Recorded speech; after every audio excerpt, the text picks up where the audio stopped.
مفتی صاحب جنت کی زندگی کیسی ہوگی؟ اس پہ مستقل بیان کریں گے یار. اگر یہ عقیدہ رکھا جائے کہ ہمیں اس ولی کے صدقے میں اللہ ہمیں دے رہا ہے، اس کا مطلب کیا ہوتا ہے ولی کے صدقے میں دے رہا ہے؟ اس کا مطلب مجھے نہیں پتا. کہنے والے کی نیت کیا ہوتی ہے ان الفاظ سے؟ اس کے صدقے میں دے رہا ہے، کیا مطلب اس کے صدقے میں؟ جس بات کا مطلب ہی نہیں پتا اس پہ آدمی کیسے حکم لگائے کہ جائز ہے کہ ناجائز ہے؟ مفتی صاحب میں آپ کو اپنا رہبر مانتا ہوں، آپ کے بیانات نے میری زندگی بدلی. اگلے مہینے میرا نکاح ہے، میری خواہش ہے کہ آپ میرا نکاح پڑھائیں. ولید سے رابطہ کر لیں. نکاح جس نے پڑھوانا ہو یہاں ولید کا نمبر ہے، اس سے رابطہ کر لیں. مفتی صاحب مشرک کی اصلاح کرنے کے بعد بھی وہ توحید پر نہ آئے تو اس سے مشرک ہونے کی وجہ بیس پہ نفرت کرنا کیسا ہے؟ چھوڑ دیں اس کو اپنے حال پہ، نفرت کر کے کیا کرنا ہے؟ اتنے مشرک پڑے ہوئے ہیں، کس کس سے نفرت کریں گے بھائی؟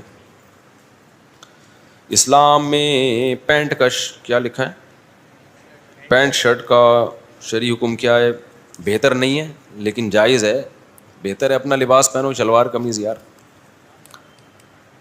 نیک اور صحت مند اولاد کے لیے دعا کیجیے اور رزق میں کشادگی کے لیے، اور اللہ عمرہ کی توفیق عطا فرمائے. دل سے دعا، اللہ ساری دعائیں قبول فرمائے، ساری خواہشات آپ کی پوری فرمائے. روزے کی حالت میں ابے کیا ایک تو ہم بستری لکھا ہوا ہے وہ بھی انگلش میں، آگے پتہ نہیں کیا لکھا ہوا ہے.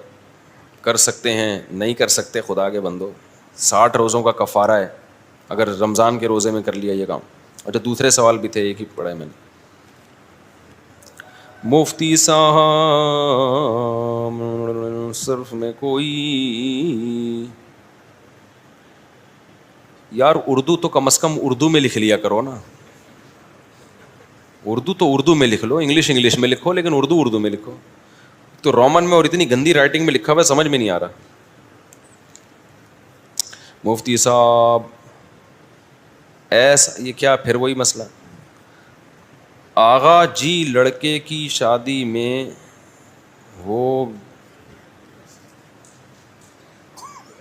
کچھ سمجھ میں نہیں آ رہا، کیڑے مکوڑے ہیں. یہ بھی یہ ایک ہی بندے کی رائٹنگ ہے، ساری پوری رائٹنگ ایک ہی بندے کی ہے، ایک ہی بندہ ہے. مفتی صاحب آسٹریلیا سے مہمان ملنے آئے ہیں،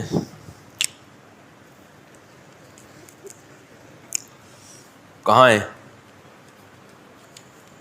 آسٹریلیا والے جو آئے ہیں؟ ہاں 5 منٹ کے لیے مل لیے گا، ٹھیک ہے؟ پھر خود ہی تشریف لے جائیے گا. اگر میں کہوں بھی نا مزید بیٹھیں تو آپ نے کہنا ہے بس ہم جا رہے ہیں، ٹھیک ہے؟ تو 5 منٹ کے لیے میں بعض دفعہ کہہ دیتا ہوں بیٹھیں، وہ بیٹھ ہی جاتے ہیں. پھر تو اس کے بعد جو ہے نا دفتر میں بٹھا دیں ان کو، 5 منٹ کے لیے مل لیں گے. پہلی دفعہ میں جب کسی کو چائے کا پوچھا جائے نا فوراً نہ ہاں کر دیا کرے. بعض دفعہ آدمی ویسے ہی پوچھ رہا ہوتا ہے کہ نا ہاں چلو ٹھیک ہے.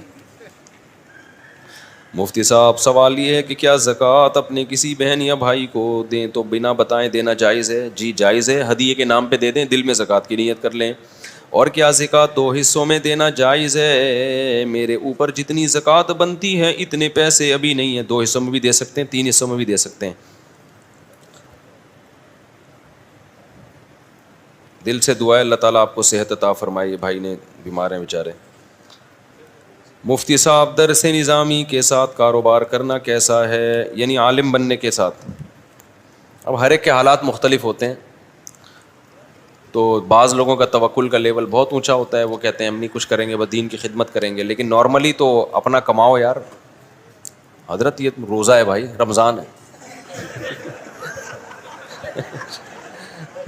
حضرت بھول گئے بیچارے، میں تو غلطی سے پی لیتا. ماشاء اللہ ٹھیک ہے ٹھیک ہے. ٹائٹ ہو گیا، ٹینٹ ہو گیا، ٹینٹ بھنڈائی. دہلی بمبئی والے بولتے ہیں کیا بولتا ہے بھنڈائی. یہ آج کل چل رہا ہے وہاں بمبئی میں، کیا بولتا ہے بھنڈائی. بھنڈا بولتے ہیں، کیا بولتا ہے بھنڈائی. اچھا بھائی درس نظامی کے کاروبار کرنا ہے تو کر لو، لیکن پھر ادھر کا کاروبار ایسا کرو جس میں ٹائم نہ لگانا پڑے. میں بھی کرتا ہوں کاروبار، لیکن آپ کو پتہ ہی نہیں ہوگا میں کرتا کب ہوں. انویسٹ کر دیے تو کچھ ایماندار لوگ مل گئے جو کہ پاکستان میں ملتے نہیں ہیں.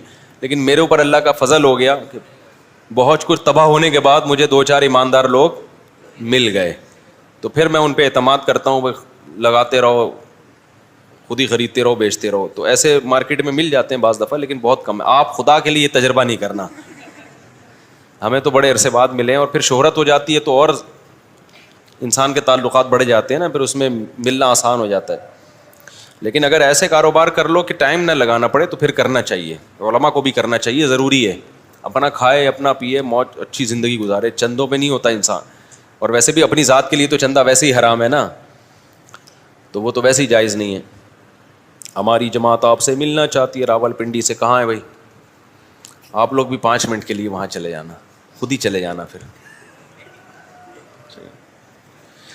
اچھا بھائی، بجلی کے بل کو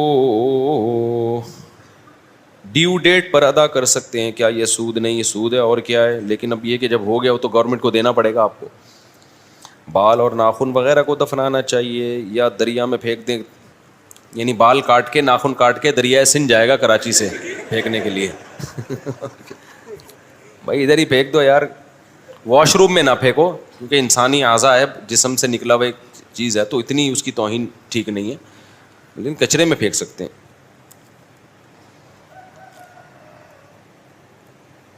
میری بیگم مجھ سے پوچھتی ہے کہ مفتی صاحب مسائل کے وقت طرز کیوں بدل دیتے ہیں؟ تھوڑا اسٹائل چینج ہو جاتا ہے نا، ہماری مرضی.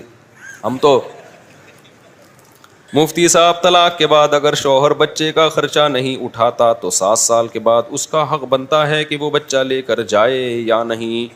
شوہر پر لازم ہے کہ وہ طلاق کے بعد بچے کا خرچہ اٹھائے، اور بیوی پر لازم ہے کہ 7 سال کے بعد بچہ شوہر کے حوالے کر.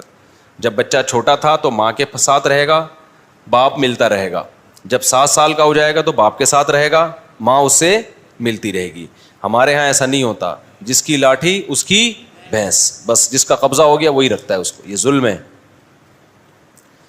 اور اگر وہ شروع میں کہے کہ جرگے میں کہ مجھے بچہ نہیں چاہیے، میں بچے کا خرچہ نہیں دوں گا، تو 7 سال کے بعد بچہ اس کا ہوگا یا نہیں؟ پھر بھی اس کو خرچہ دینا پڑے گا اور بچہ لینا بھی پڑے گا. یہ آپشنل نہیں ہے کہ باپ بچے کو لینا چاہتا ہے کہ نہیں چاہتا. نہیں چاہتا تو بھی لینا پڑے گا اس کو. نہیں یہی بات سمجھ میں؟ آپ کے بچہ پیدا ہو گیا، آپ کہہ رہے ہیں میں نہیں چاہتا، تو ایکچولی میں آپ پال لو اس کو، یا اس کو عیدی سینٹر میں جمع کرا دو. ایسا نہیں ہوگا، آپ کے باپ کو بھی پالنا پڑے گا. تو اسی طرح جب 7 سال کا ہو جائے نا بچہ، تو باپ اگر کہتا ہے میں نہیں لوں گا، تو شریعت کہتی ہے آپ کو لینا پڑے گا، کیونکہ نہ لینے میں بچے کا نقصان ہے. سمجھتے ہو کہ نہیں سمجھتے؟ تو بچپن میں ماں کے ساتھ، کیونکہ اب بچے کی بھی تو رائٹ ہے نا کچھ اسلام میں. بچے کا حق یہ ہے کہ بچپن میں ماں کی گود ملے اس کو، اور جب وہ سمجھدار ہونے لگے تو باپ کا سایہ ملے اس کو. کیونکہ بچپن میں اس کو تربیت کی ضرورت نہیں ہے، اس کو ضرورت ہے ماں کی گود کی، خوراک کی. یہ کام ماں زیادہ اچھا کر سکتی ہے. اور جب بڑا ہو جاتا ہے 7 سال کا، اب اس کو تربیت کی ضرورت ہے، تو یہ کام ماں سے زیادہ اچھا کون کر سکتا ہے؟ باپ. وجہ اس کی یہ، خواتین کہیں گی بھائی وہ کیوں زیادہ اچھا کر سکتا ہے؟ اس کا روب ہے، ماں کا روب نہیں ہوتا. وہ آنکھیں دکھائے گا ڈر جائے گا بچہ. یہ جو ہے نا انگریز موٹیویٹ کرو بچوں کو، موٹیویٹ کرو، خالی موٹیویٹ نہیں ہوتا، آنکھیں بھی دکھانی پڑتی ہیں بچوں کو، روب بھی ہوتا ہے. تو باپ کا روب ہوتا ہے، اس کی آواز میں اللہ نے گرج رکھی، یوں کر کے آنکھیں دکھائے گا انسان کا بچہ بن جائے گا. میں نہیں کہہ رہا بچوں کو مارا پیٹا کریں، لیکن آنکھیں تو دکھانی پڑتی ہیں نا. تو ہم نے دیکھا ہے کہ بچے بگڑ جاتے ہیں اگر باپ تربیت کی فکر نہ کرے، تو ماؤں کے حوالے کر دیتے ہیں. ماؤں کا روب نہیں ہوتا تو بچے باغی بن جاتے ہیں، باپ کا روب ہوتا ہے. تو جب بچہ تھوڑا سا بڑا ہو جائے تو اس کو ضرورت ہے باپ کی. تو اسلام کہتا ہے بچے کس کے حوالے کیے جائیں؟ اور باپ کو زبردستی لینا پڑے گا. اس کے پاس یہ آپشن نہیں ہے کہ مجھے نہیں چاہیے، تو خرچہ بھی دے گا اور لے گا بھی، جو دونوں کام اس کے ذمہ ہیں. اگر اسٹیمپ پیپر پر یہ بات طے ہو جائے کہ بچہ کبھی بھی شوہر نہیں لے گا تو یہ کام جائز ہے یا نہیں؟ نہیں، یہ جائز نہیں ہے. اسٹیمپ پیپر سے بچے کا تھوڑی نقصان پہنچا سکتے ہو. اگر اسٹیمپ پیپر پہ میاں بیوی طے کر لیں بچہ ہم نے وسیم بھائی کو دینا ہے، تو بچہ کہے گا تم نے میرے لیے ایگریمنٹ کیسے کر لیا مجھ سے پوچھے بغیر؟ ٹھیک ہے. تو بچے کو باپ کی بھی ضرورت ہے، ماں کی بھی ضرورت. تو ایسا ایگریمنٹ نہیں کر سکتے. وہ اس ایگریمنٹ کی کوئی شرعی حیثیت نہیں ہے اسٹیمپ پیپر پہ بھی ہو جائے.